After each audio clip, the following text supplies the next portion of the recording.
ఆంధ్ర తెలంగాణలో తక్కువ ఫీజులతో high quality results ఇస్తున్న ఏకైక సంస్థ తిరుమల్ ఐఏఎస్ ఇన్స్టిట్యూట్. మంచు ఫ్యామిలీ గొడవలో ట్విస్ట్ల మీద ట్విస్ట్లు చోటు చేసుకుంటున్నాయి. ఇటీవల తిరుపతిలో జరిగిన ఘటన మరొక ముందే మరో వివాదం తెరపైకి వచ్చింది. తన ఆస్తుల్లో ఉన్న అందరినీ వెకెట్ చేయించాలని జిల్లా మెజిస్ట్రేట్కు మోహన్ బాబు ఫిర్యాదు చేశారు. జల్పల్లిలో ఉన్న ఆస్తులను కొంతమంది ఆక్రమించుకున్నారని ఫిర్యాదులో పేర్కొన్నాడు. తన ఇంట్లో ఉన్న వారందరినీ బయటకు పంపించేసి ఆ ఇంటిని తనకు అప్పగించాలని కోరాడు. కాగా గత కొన్ని రోజుల నుంచి మోహన్ బాబు తిరుపతిలోనే ఉంటున్నాడు. జల్పల్లిలోని ఇంట్లో భార్య కూతురుతో కలిసి మనోజ్ నివాసం ఉంటున్నాడు. ఈ క్రమంలోనే సీనియర్ సిటిజన్ యాక్ట్ ప్రకారం తన ఆస్తులను స్వాధీనం చేసి ఇవ్వాలని మోహన్ బాబు కోరారు.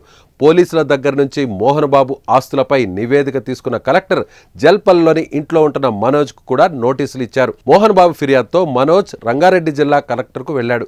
అదనపు కలెక్టర్ ప్రతిమా సింగ్ను కలిశారు. జల్పల్లిలో ఇంట్లో అక్రమంగా చొరపడలేదని తెలిపాడు. తమకు ఆస్తి తగాదాలు ఏమీ లేవని, విష్ణు తండ్రిని అడ్డం పెట్టుకుని నాటకాలాడుతున్నాడని ఆరోపించాడు.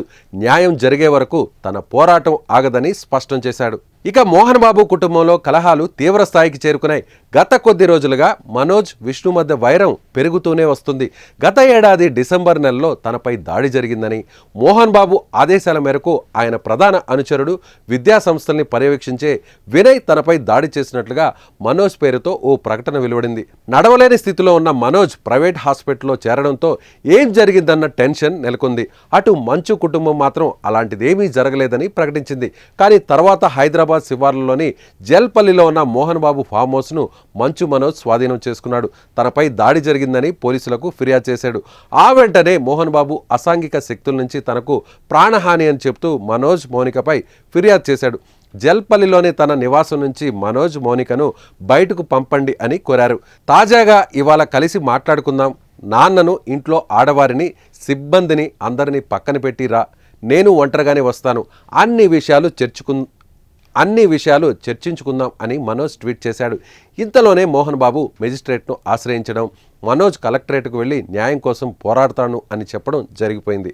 ఇక ఈ వివాదం ఎప్పుడు సద్దుమణుగుతుందో మరి వేచి చూడాలి. ఈ వివాదంపై మీరేమనుకుంటున్నారో ఖచ్చితంగా మీ అభిప్రాయాన్ని కామెంట్ చేయండి.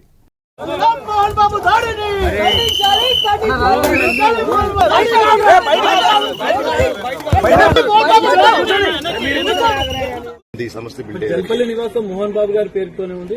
ఇది నా నాన్నగారిని ఎప్పుడు వ్యతిరేకించనండి. ఎందుకంటే ఇది కేవలం మా నాన్నగారిని ముందు తోసి అది వెనకాల నుంచి ఆడే నాటకం. ఎందుకంటే నేను అడుగుతున్నా, డైరెక్ట్ గా రండి మాట్లాడండి అని. ఎంతకంటే ఎంత చెప్తానా మాట్లాడని. మరి మోహన్ బాబు గారే వెకేట్ చేయాలని చెప్పి కలెక్టర్ ని ఆశ్రయించారు మిమ్మల్ని. అవునండి, అది ఎందువల్ల అయిందో కూడా నేను రిటర్న్ గా మీకు మళ్ళీ ఇస్తానండి.